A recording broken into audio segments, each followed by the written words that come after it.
Hi friends, welcome back to my channel. எப்போவுமே நம்ம tea கடையில் போய் வாங்கி சாப்பிட்ற ஒரு ஐட்டம் கொஞ்சம் க்ரியேட்டிவாக நான் இன்றைக்கி செஞ்சுருக்கேன். வாங்க செய்கிறது எப்படின்னு பார்த்துக்கலாம். ஃபஸ்ட்டு ஒரு மிக்சிங் பவுல் எடுத்துக்கோங்க. ஒரு மெஷர்மெண்ட் கப் எடுத்துக்கோங்க. மெஷர்மெண்ட் கப்புக்கு 1 கப் அளவுக்கு கோதுமை மாவு, அரை கப் அளவுக்கு மைதா மாவு சேர்த்துருக்கேன்.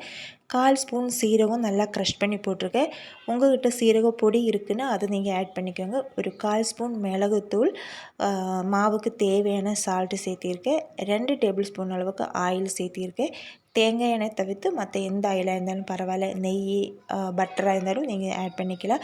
இப்போது அந்த ஆயில் எல்லா மாவிலுமே ஸ்ப்ரெட் ஆகிற மாதிரி நல்லா பிசைஞ்சு விட்டுக்கோங்க. அது எல்லா பக்கமும் நல்லா ஸ்ப்ரெட் ஆயிடுச்சுன்னா கொஞ்சம் கொஞ்சமாக நீங்கள் தண்ணி ஊற்றி நம்ம சப்பாத்திக்கு மாவு பிசைகிற மாதிரி நல்லா பிசைஞ்சு எடுத்துக்கோங்க.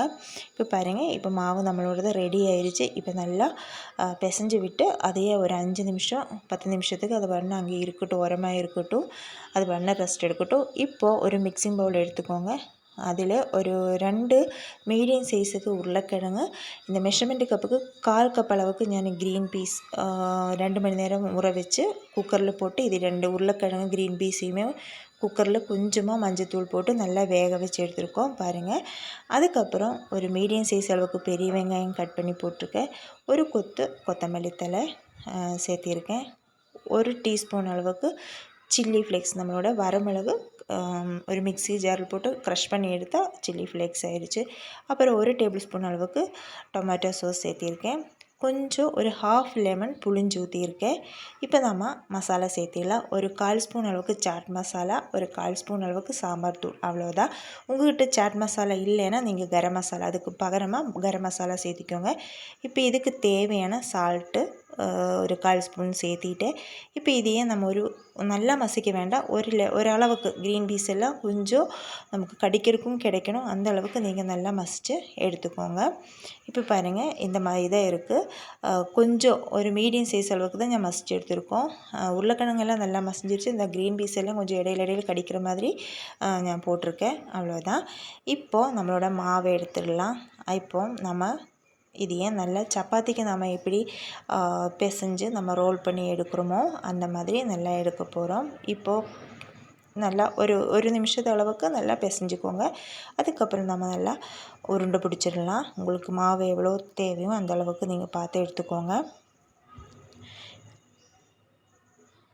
இதுக்கப்புறம் நான் பண்ணுறது எப்படின்னு நீங்கள் கவனமாக பார்த்துக்கோங்க.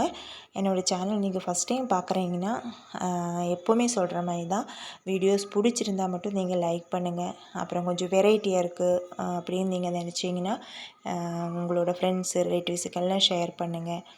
அப்புறம் கொஞ்சம் சிம்பிள் அண்ட் ஹெல்த்தியான வீடியோஸ் எல்லாம் நம்மளோட சேனலில் இருக்குது. கொஞ்சம் க்ரியேட்டிவான வீடியோஸ் எல்லாம் இருக்குது. அதெல்லாம் போய் விசிட் பண்ணி பாருங்கள். பிடிச்சிருந்தா சப்ஸ்கிரைப் பண்ணுங்கள். சப்ஸ்கிரைப் பண்ணும்போது மறக்காமல் இந்த ஆளுங்கிற ஆப்ஷன் எனேபிள் பண்ணி விட்டுருங்க. அப்போ தான் நான் போடுற நோட்டிஃபிகேஷன் உங்களுக்கு வந்து சேரும். இப்போது நம்ம சப்பாத்தி மாதிரி நல்லா பரத்தி எடுத்துட்டோம். இப்போ நடுவால் கொஞ்சம் கீறி விட்டுருக்கோம் பாருங்கள். இந்த கேப்பெல்லாம் அப்படியே இருக்கணும். அந்த மாதிரி நீங்கள் ஒரு கத்தி வச்சு நீங்கள் பண்ணி விட்டுருங்க.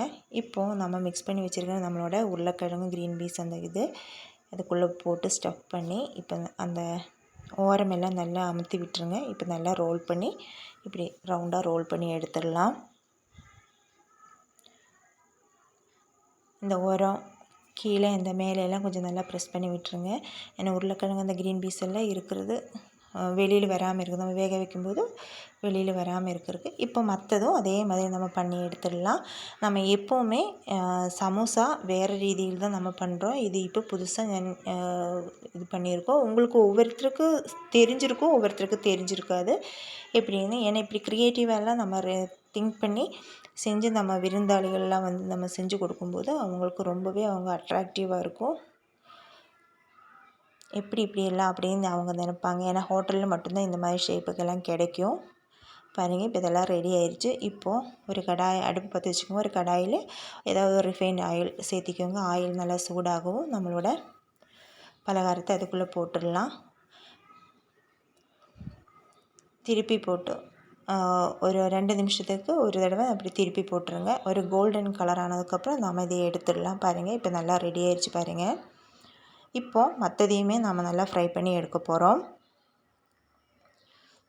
ஈவினிங் ஸ்கூல் விட்டு வர குழந்தைகளுக்கெல்லாம் நம்ம இந்த மாதிரி செஞ்சு கொடுத்துடலாம். நம்ம வெளியிலேருந்து வாங்குறத விட நம்மளும் கொஞ்சம் ஹெல்த்தியாக நம்ம வீட்டிலேயே செஞ்சுக்கலாம். பாருங்கள், மேலால் கொஞ்சம் கிறிஸ்பி, உள்ளே நல்லா சாஃப்டாக நம்மளோட பலகாரம் ரெடி ஆயிடுச்சு. மறக்காமல் நீங்கள் இதை ஒரு 1 டைம் நீங்கள் செஞ்சு பார்த்துட்டு எப்படி இருக்குதுன்னு ஃபீட்பேக் மறக்காமல் சொல்லுங்கள்.